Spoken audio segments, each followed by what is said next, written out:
Podcast da MIT Technology Review Brasil. Apresentado por Origin Health. Olá, bem-vindas e bem-vindos ao podcast da MIT Technology Review Brasil, apresentado pela Origin. Eu sou Laura Murta, estou com Camila Pepe e hoje vamos falar sobre a crise dos opioides e como as empresas vêm buscando novos medicamentos para a dor que não causem dependência. Lembrando que essa é a vertical de saúde da MIT Technology Review Brasil e semanalmente você pode acompanhar as nossas discussões sobre biotecnologia e inovação. Se pensarmos sobre os vícios nos Estados Unidos, desde 2010, as mortes por overdose de opiáceos quase quadruplicaram. Mais de 80 mil pessoas morreram no ano passado, isso equivale a uma morte a cada 6 minutos e meio. O transtorno por uso de opioides é uma doença particularmente difícil de tratar, mas temos medicamentos seguros e eficazes para isso. Eles ajudam a controlar os sintomas de abstinência, a diminuir o uso ilegal da substância e ajudar as pessoas a permanecerem em tratamento. Eles também reduzem o risco de morte por overdose. No entanto, um estudo recentemente publicado mostra que apenas 1 em cada 5 pessoas com transtorno devido ao uso de opiáceos recebe esses remédios. Claramente precisamos fazer mais, e isso significa melhorar as formas de tratamento, mas também encontrar métodos alternativos para controlar a dor, uma tarefa que se revelou extremamente difícil. Um estudo recentemente publicado também sugere que a empresa de biotecnologia Vertex pode estar avançando com seu composto VX548, que é uma pílula que visa aliviar a dor após uma cirurgia. A dose mais elevada do composto ofereceu maior alívio do que um placebo após a cirurgia de correção de joanete ou de abdominoplastia. O artigo até diz que essa área de estudo da dor já sofreu muitos reveses. Então, Camila, explica pra gente por que tratar a dor é tão complicado. Então, Laura, tratar a dor é complicado porque a dor por si só já é complicada, né? Os médicos, eles acabam categorizando de acordo com a duração, se é aguda ou crônica, e também como essa dor começa. Algumas começam com danos ao corpo, seja por um corte, uma queimadura, um braço quebrado ou um tumor. Os nervos sensoriais do nosso corpo, eles detectam o dano e enviam sinais de dor ao cérebro. Algumas dores, como a ardência e a queimação, que acompanham a neuropatia diabética, começam com lesões nos próprios neurônios. Os opioides, eles atuam mascarando a dor. Eles se ligam a receptores no cérebro e na medula espinhal, iniciando uma série de reações que ajudam a bloquear os sinais de dor. Os opioides prescritos são extremamente bons em aliviar essa sensação em certas situações, mas eles fazem mais do que apenas bloqueá-las. A ativação dos receptores opioides também provoca uma onda de dopamina, o que nos faz se sentir bem e até mesmo eufóricos. A sensação, no entanto, não dura, e quanto mais uma pessoa consome, mais é necessário obter a mesma adrenalina, e é por isso que essas substâncias são suscetíveis ao abuso. É claro que já existem analgésicos não opioides, como o próprio ibuprofeno, a aspirina, o paracetamol e o naproxeno sódico. Eles não desencadeiam a liberação de dopamina e não são viciantes como os opioides, mas também apresentam algumas complicações graves, como úlceras, sangramento, problemas cardíacos e alguns outros. A maioria, com exceção do paracetamol, pertence a uma classe chamada anti-inflamatórios não esteroides. Como o nome sugere, eles não têm como alvo a inflamação no corpo, bloqueando a produção de substâncias químicas que nos fazem sentir dor, mas eles não funcionam para tudo. Os projetos para desenvolver novas classes de medicamento para dor enfrentam muitos obstáculos. No ano passado, a Regeneron interrompeu o desenvolvimento de um composto para tratar osteoartrite e dores crônicas nas costas. Uma terapia experimental para a dor da empresa de biotecnologia Aptinyx também não teve sucesso em um ensaio clínico para ajudar pessoas com fibromialgia. E uma empresa californiana, chamada Acadia, relatou que o seu composto não teve um desempenho melhor do que um placebo em pessoas submetidas a cirurgias de correção de joanete.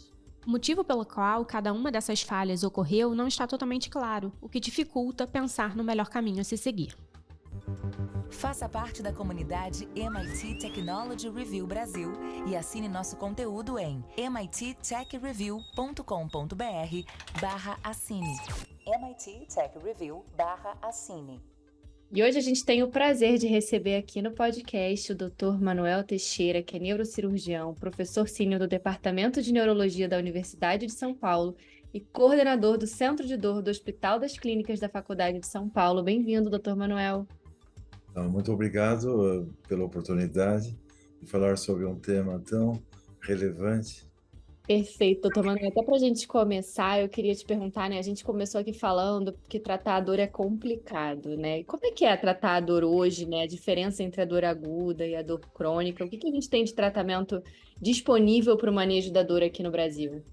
Bom, o tratamento da dor ela tem várias fases, né? Uma delas é a prevenção. Nós podemos prevenir várias situações dolorosas com medidas relativamente simples. Por exemplo, nós temos 10% da população brasileira com diabetes. Diabetes causa neuropatia, neuropatia causa de dor, entre outras doenças dolorosas causadas pelo diabetes. Então, o bom controle da doença, que é o diabetes, mantendo uma dieta apropriada, atividade física apropriada, usando medicações quando necessário de modo apropriado, é uma medida bastante salutar. A redução do peso, né?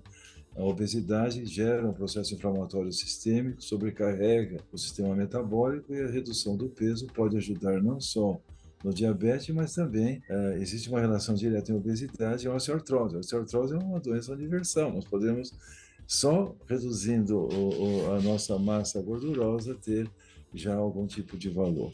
Cefaleia é uma condição comum. 1/4 da população brasileira tem cefaleia recidivante.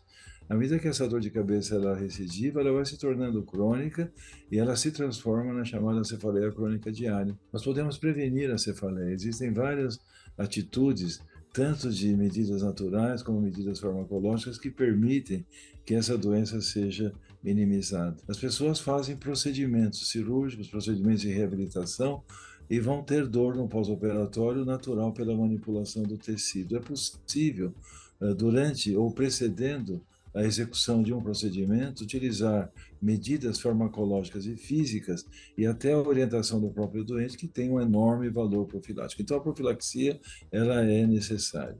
O esclarecimento para o doente do que acontece, por que tem a dor, como ela evolui, quais são as medidas terapêuticas, os efeitos adversos e os efeitos favoráveis das intervenções, os riscos e as vantagens de fazer uma intervenção. Isso já ajuda muito no contexto da arquitetura do tratamento. E quando se fala, então, de dor aguda, todas as medidas são aplicáveis. E nós temos hoje no mercado medicamentos analgésicos simples, nós temos 2 analgésicos simples muito potentes, né? O metamizol, que é dipirona, e acetaminofeno, que é o paraminofenol, que são usados amplamente, até sem receita médica, pela população, o que é um aspecto bom e ruim, porque usar o remédio sem orientação médica pode trazer consequências danosas. Nós temos no mercado também anti-inflamatórios. Os anti-inflamatórios são divididos em hormonais e não hormonais. Os não hormonais são os mais utilizados e eles são muito úteis, é só que eles causam problemas, entre eles sangramento digestivo, úlcera, perfuração de vísceras, tanto do estômago, como do odeno, como do cólon, e isso pode ser um problema grave de saúde pública. E existe uma complicação grave do uso dos anti-inflamatórios, que é a insuficiência renal. No Brasil, como no resto do mundo, a causa mais comum, isolada, de insuficiência renal é o uso de anti-inflamatório que se compra sem receita médica em qualquer farmácia. Eles são úteis? São.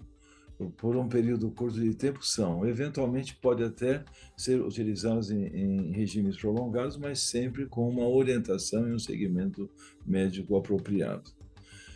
No tratamento da dor aguda, os opioides eles são importantes, são utilizados na condição do traumatismo, das condições pós-operatórias, em terapia intensiva, são medicamentos amplamente utilizados.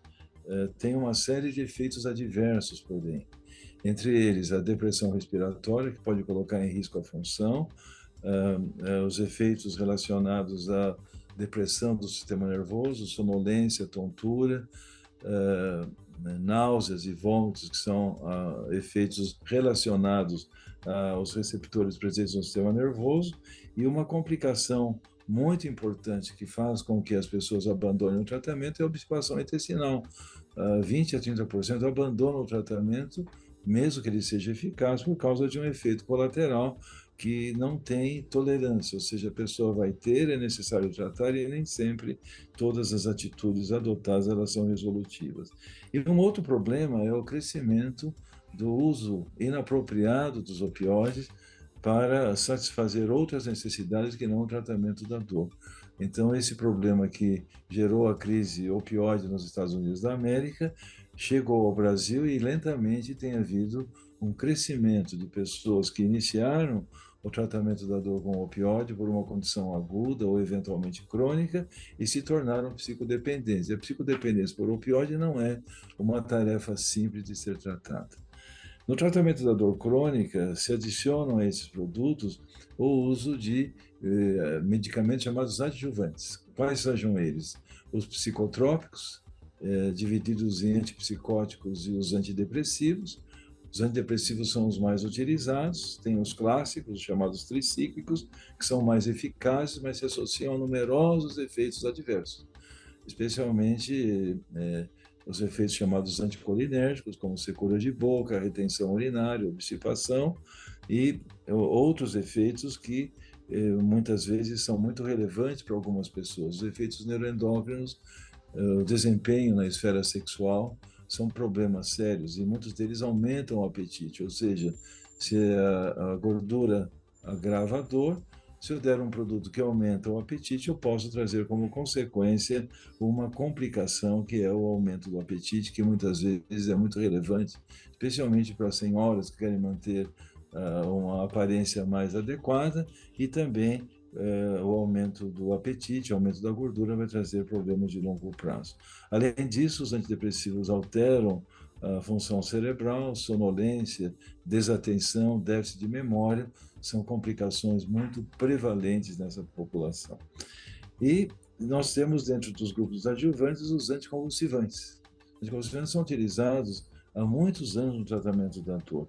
São eles aqueles que atuam em canais iônicos, como canais de sódio, canais de cálcio, no sistema nervoso periférico e atuam também no sistema nervoso central, em neurotransmissores que suprimem as vias que conduzem dor, como o ácido gama-aminobutírico, que é razão do uso de vários desses produtos que nós temos no nosso mercado. Se de um lado eles trazem um benefício, eles também têm complicações relacionadas à esfera hematológica, à atenção, ao desempenho dentro da esfera neuroendócrina e reações que muitas vezes comprometem o desempenho da pessoa no seu dia a dia. Então, são remédios úteis, foram grandes aquisições, mas eles também têm lá os seus problemas, porque eles não atuam apenas num determinado setor, eles atuam de modo amplo em vários segmentos do sistema nervoso, como fazem os opioides, os anti-inflamatórios e os antidepressivos. Os antipsicóticos, eles vieram com muita força após a Segunda Guerra Mundial e foram talvez os primeiros remédios depois dos opioides e depois da aspirina que tiveram um lugar no palco dos remédios mais usados no tratamento da dor. Ao longo do tempo, eles foram perdendo essa liderança e hoje em dia são considerados remédios de uma enésima linha no tratamento da dor em geral, especialmente os novos antipsicóticos, eles têm um papel pouco relevante, mas ainda têm algum lugar ao sol no tratamento da dor. Então, esses são os principais medicamentos que nós utilizamos, que apesar de eficazes, eles têm alguns tipos de problemas que podem eventualmente comprometer o rendimento operacional e fazer com que a adesão ao tratamento seja insatisfatória.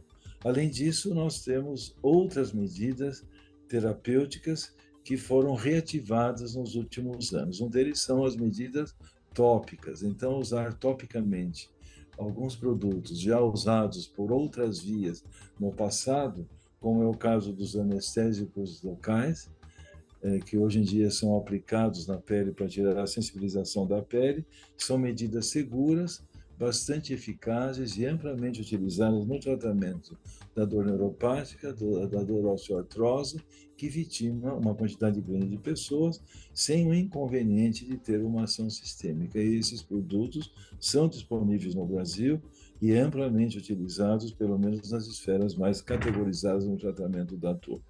Não podemos esquecer também que dor não é só remédio, dor é reabilitação, uso de medidas de medicina física e também de saúde do comportamento psíquico.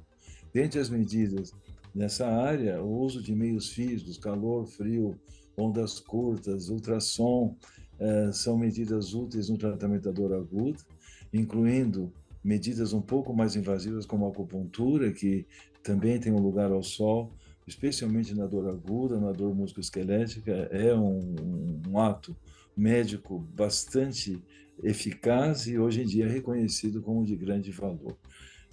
Atividade física, a cinesioterapia, ela é importante. E combater a cinesiofobia talvez seja o mais importante nesse sentido.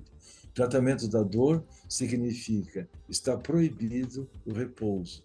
Atividade física tem um enorme valor no sentido de suprimir dor.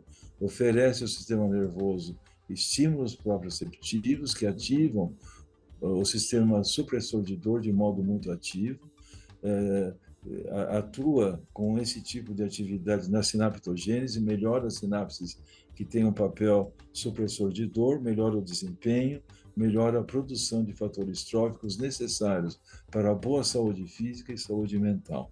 A atividade física ela é o ponto cardinal de tratar várias doenças, não apenas dor, mas a demência, o diabetes, a depressão e várias outras condições, porque à medida que você está caminhando, você está jogando dentro do mesmo campo de ação, não apenas a atividade motora, mas o equilíbrio. As vias proprioceptivas necessárias para o equilíbrio, elas são essenciais para a função, e para isso, então, os fatores tróficos aumentam muito no sistema nervoso. E o uso de outras medidas, né, dentro da área de saúde mental, as medidas de hipnose, as técnicas cognitivos comportamentais, as técnicas que fazem uso da saúde como medida comportamental isoladamente da cognitiva, são medidas que são úteis e bastante utilizadas.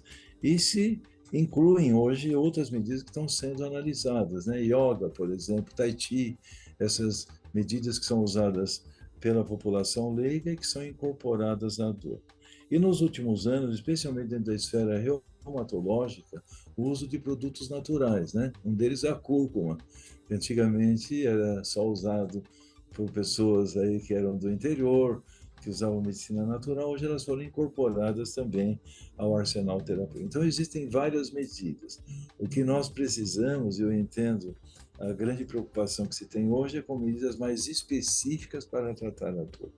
Para isso, então, surgiu a neurocirurgia. A neurocirurgia se iniciou seccionando nervos periféricos, depois fazendo interrupção de vias nervosas na medula espinal, depois interrompendo vias no sistema nervoso central, que foi um grande avanço, especialmente no tratamento da dor causada pelo câncer, mas muito pouco contribuiu para a dor crônica.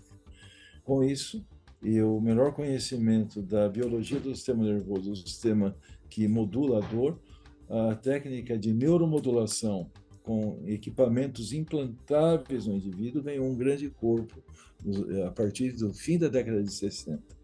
Entre elas, a estimulação elétrica do sistema nervoso periférico, incluindo o tronco nervoso, incluindo o gânglio sensitivo, a estimulação da medula espinal, a estimulação cerebral profunda, a estimulação cortical e o avanço que ocorreu na área da cirurgia psiquiátrica com a estimulação de estruturas cerebrais profundas. E ao lado disso, quem não pode tomar o remédio por boca, talvez possa utilizar o remédio por outras vias. E uma delas é a infusão intraespinal no líquido cefalorraquidiano de fármacos que têm ação analgésica quando infundidos naquele líquido que banha a medula, que é o líquido cefalorraquidiano. Então, as bombas automáticas, implantáveis e implantadas no tecido celular subcutâneo são também uma outra arma muito importante no tratamento da dor. E, para completar todo esse capítulo, a volta de novo dos métodos de modulação não invasiva. A ressonância magnética transcraniana, que foi iniciada no início do século XX, ela foi aperfeiçoada recentemente, é a estimulação magnética transcraniana, a estimulação cerebral com corrente contínua, a estimulação magnética da medula espinal e, mais recentemente, a modulação cerebral profunda com uso de ultrassom, são conquistas que cada vez mais têm se revelado eficazes de modo pouco invasivo e com poucos efeitos colaterais no tratamento não apenas da dor aguda, como da dor crônica. Perfeito, doutor Manuel. Acho que você trouxe para a gente um panorama, né, de como tratar a dor, não só com possibilidades de medicamentos, mas também atividade física, questões de técnicas comportamentais, como o senhor falou, de alimentação. Então, a gente sabe que existe aí uma série de possibilidades. Agora, o senhor tocou num ponto que é super importante, eu e a Laura, a gente até já trouxe isso no início do episódio, que é essa questão da estatística dos Estados Unidos, desse uso exagerado dos opioides, né? A estatística, nesse caso, ela falava de uma morte a cada 6 minutos e meio por overdose do medicamento. E eu queria que você contasse um pouco para a gente, com base em toda essa sua experiência que você trouxe aqui, se existe uma forma de evitar que isso se aconteça ou de manejar esse uso exagerado do medicamento. Então, esse problema era um problema que já era alertado pelo mundo médico há muito tempo. Os opioides, eles são usados há mais de 4.000 anos, né? Sempre foram usados com várias finalidades. Nós temos vários produtos extraídos do ópio que têm aplicação médica, alguns com ação vasodilatadora, alguns para tratar as cólicas abdominais, tratar a diarreia, tratar algumas condições que envolvem, inclusive, a ocorrência de dor. Mas o uso do ópio ele começou a ficar muito generalizado e surgiram as casas de ópio. Então, no fim do século XIX com o século XX, havia casas de ópio em Nova York, Londres, por exemplo. Pessoas iam lá, pagavam uma taxa, ficavam deitados, inalando o ópio que era fornecido pelo dono dessas lojas em que isso era realizado. Então, em função da grande problemática gerada pelo ópio, foi proibido o uso do ópio nos Estados Unidos da América, e os médicos que prescreviam qualquer tipo de produto relacionado ao ópio, naquela época já havia morfina, já havia heroína e outros produtos derivados, eles eram fichados como se fossem traficantes de droga. Então ocorreu esse episódio naquela época, aquilo que era em parte bom, ele passou a ser proibido e visto como um estigma para o prescritor e para o usuário. Isso aconteceu também com os canabinoides. Eles foram proibidos de serem produzidos e comercializados para o uso médico e não médico nos Estados Unidos da América, e o mundo inteiro seguiu esse espaço. Com o passar do tempo, nós tivemos a Primeira Guerra Mundial. Os vitimados de guerra tinham ferimentos dentro do campo de batalha, precisavam de algum tipo de produto, e não há dúvida que os opioides tinham esse papel, e naquela época os anti-inflamatórios que existiam consistiam de um produto que já tinha quase 700 anos de uso, que era a aspirina, tirada da casca do chorão, aquela planta que a gente vê na beira dos rios, que tem aqueles galhos compridos, tirava a casca dele e fazia a aspirina, que já havia sido inclusive extraída de modo puro das plantas que forneciam esse produto. Então, o mundo vivia uma crise vitimada por falta de problemas de interesse em relação ao tratamento da dor. Daí veio a Segunda Guerra Mundial. Na Segunda Guerra Mundial, o número de soldados, pessoas feridas, aumentou de modo muito grande.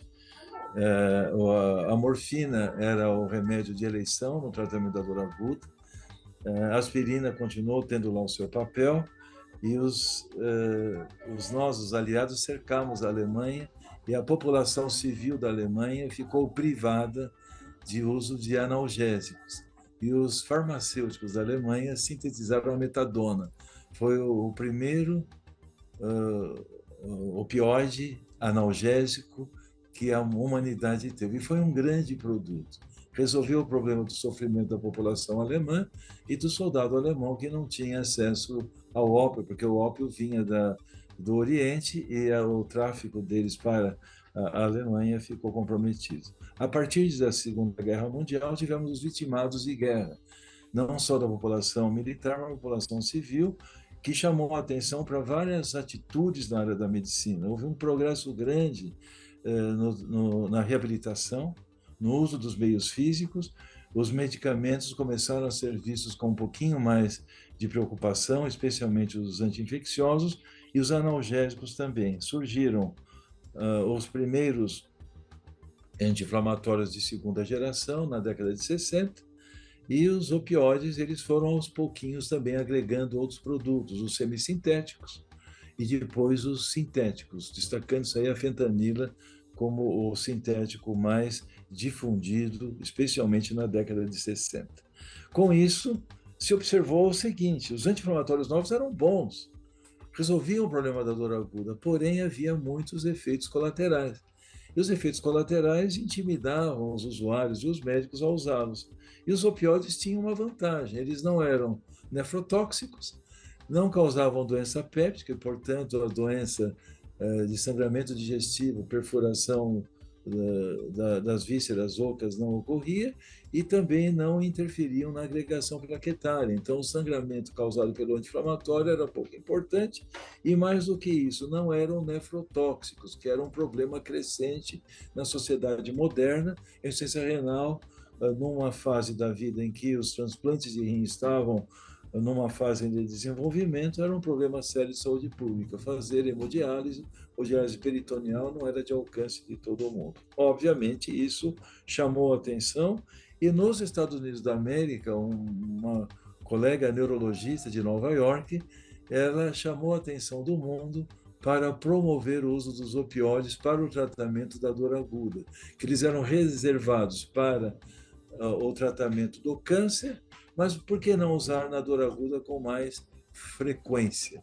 Então, a pessoa chegava ao pronto-socorro com traumatismo, uma queimadura, infarto do miocárdio, então recebia uma dose de opioide e não teria os efeitos adversos e o alívio da dor. Isso foi a primeira fase.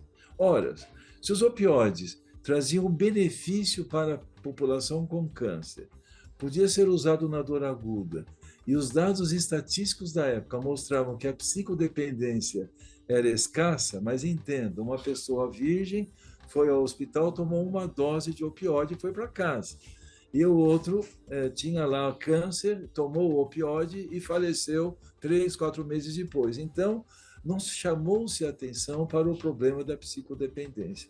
E essa mesma autora estimulou o uso dos opioides para a dor não oncológica prolongada, dor crônica, e estimulou o mundo inteiro a fazê-lo. E nos Estados Unidos, os médicos não querem ter problema com os doentes, para evitar problemas de processos judiciais. Então, houve uma enorme divulgação das vantagens dos opioides, que ocorreu ao longo da década de 80, ao longo da década de 90, quando surgiu a crise opioide. Então, as pessoas, uma parcela delas, passou a usar o opioide depois de ter resolvido a condição clínica de saúde para finalidades que não era propriamente tratamento da dor. E alguns diversificavam o uso. Você tem um filho que está tomando opioide, ele tem um vizinho, um amiguinho dele, vem em casa brincar e recebe lá: olha, tem um comprimidinho aqui que me traz um bem-estar. Então, a diversificação passou a ser um outro problema. Tem o usuário que iniciou por causa do tratamento, e tem aquele que vai começar a usar aquele remédio do tratamento por uma outra finalidade, que não é essa, que é a diversificação do uso. E com isso houve uma expansão enorme do uso dos opioides. Qualquer tipo de dor, seja uma dor de dente, uma dor na ponta do dedo do pé, vai ganhar lá o seu opioide como tratamento. E isso fez com que a população usuária aumentou muito, a população de pessoas que eram psicodependentes aumentou muito, e nós tivemos, eu escrevi um artigo recentemente versando sobre dor, que em 2022, 108 mil pessoas morreram nos Estados Unidos em consequência do uso de drogas psicoativas, sendo os opioides responsáveis por 81 mil pessoas naquela ocasião, e desses opioides prescritos, 17 mil haviam falecido em função do uso dos opioides prescritos por médicos para tratar doenças, o que é um número bastante considerável. Para tentar minimizar o problema, algumas medidas começaram a ser adotadas no fim da década de 90. Uma delas era regras de prescrição. prescrever para pessoas que não tinham problema psiquiátrico. Se eu tenho um problema psiquiátrico, tenho depressão e ansiedade, se eu tomar algum remédio que tem uma ação atenuadora desse sintoma, eu vou me apaixonar pelo remédio e vou usá-lo para essa finalidade. Então, eu chego em casa à noite, tive um dissabor no trabalho, tomei um remédio que me acalmou a vida, se cair o mundo, se eu ganhar ou perder na loteria, o sentimento é o mesmo, no dia seguinte eu vou fazer a mesma coisa. Então, as doenças psiquiátricas passaram a ser vistas como uma contraindicação relativa para o uso liberal dos opioides. Não é que era proibido usar, mas não usar de modo liberal. Segundo lugar, dor de natureza incerta. Para você ter uma ideia, a síndrome fibromialgica ocorre em cerca de 12% da população no mundo, se a gente usar a escala ampliada aí de classificação. Essas pessoas não têm uma causa, o sistema supressor não funciona bem, está precisando de alguma coisa que alimente. As encefalinas, elas alimentam o sistema. Se você prescrever um opioide, você provavelmente vai ter uma maior propensão de induzir nessa pessoa uma psicodependência. Isso é um outro problema. Em terceiro lugar, a questão do hábito do uso, faixas etárias. O jovem mais propenso a ter esse tipo de ligação, especialmente aquele jovem que habita regiões em que o ambiente não é muito sadio sob o prisma social. Então, o ambiente precário é ruim. Em terceiro lugar, quem que prescreve? É o médico. Então, o doente deve fidelizar-se a um médico, os farmacêuticos devem seguir um protocolo no sentido de identificar o prescritor, fazer com que a pessoa entenda a necessidade de ter um prescritor que seja fixo, que assim o médico ou a sua equipe vão controlar o uso e abuso. Essas recomendações surgiram nos Estados Unidos e foram incrementadas no mundo inteiro e adotadas em alguns países como regra de prescrição. E nos Estados Unidos se passou a fazer o quê? A pessoa vai ao consultório do médico, ele urina na frente do médico e o médico dosa o que está usando e a quantidade. Então, será que aquilo que eu prescrevi é o que ele está usando? Será que a dose é a mesma? Foram agora uma questão de fazer um segmento extremamente radical em relação ao remédio. E a indústria farmacêutica, ela ficou atenta ao fato também. Então, aqueles remédios que eram vendidos em comprimidos que dissolvem e absorvem rapidamente, agora não. Os comprimidos vão ser de liberação controlada, vão ter uma farmacoengenharia que permite com que os fármacos sejam liberados de modo controlado.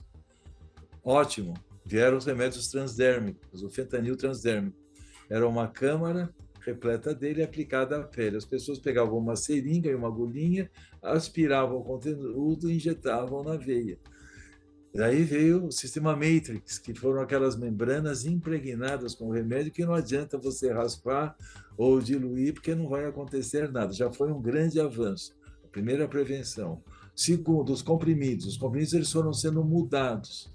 Né? O sistema Contin, que deu origem à crise opioide nos Estados Unidos, ele foi modificado de modo que atualmente, se você pegar um comprimidinho que tem oxicodona, esquentar, esticar, comprimir, alongar, dissolver, por ácido clorídrico, etc., não vai acontecer nada, porque o sistema de proteção existe e a pessoa não vai conseguir usar o produto por uma via que não seja aquela recomendada.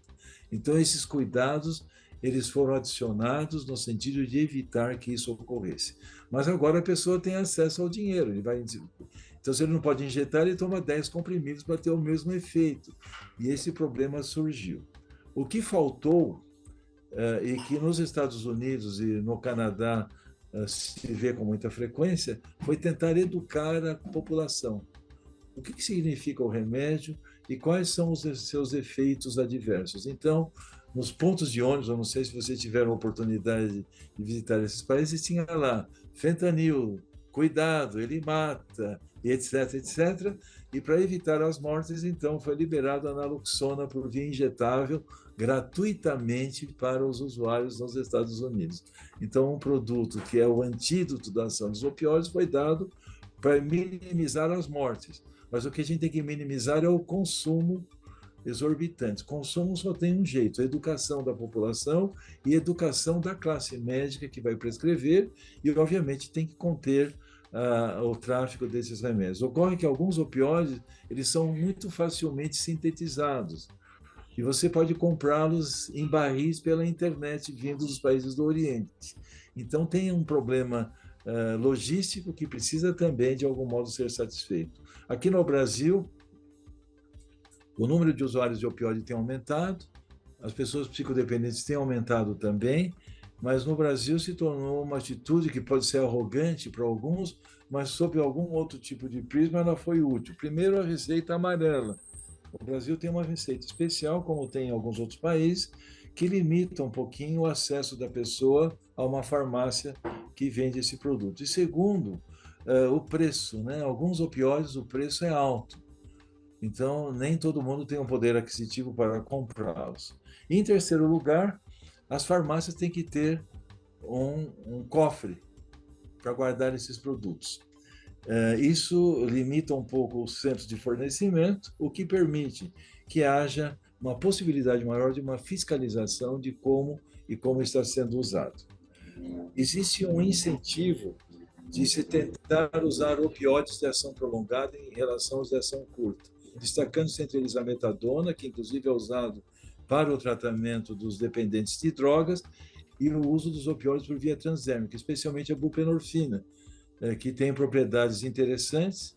Usando por via transdérmica, você evita o mau hábito, você prolonga a ação do remédio, evita os picos e os vales, né, que são fenômenos que induzem a deformação das estruturas do sistema nervoso que conduz à psicodependência. São medidas que estão sendo usadas. Mas a melhor solução seria o quê? Prescreva o remédio correto, na dose correta, pelo mínimo de tempo possível e, sempre que possível, com aquilo que é o mínimo necessário para ter um conforto adequado. A educação continua sendo o fundamento de tudo isso que nós temos de complicação com o uso de fármacos ou medidas terapêuticas para a medicina em geral, inclusive para a dor. E antes de terminar, eu quero te convidar para acompanhar a gente nas nossas redes sociais. Vai lá em @MIT Tech Review BR. Semana que vem tem mais um episódio, eu espero você. Até lá! Você ouviu o podcast da MIT Technology Review Brasil. Apresentado por Origin Health. A maior publicação de tecnologia do mundo agora está no Brasil.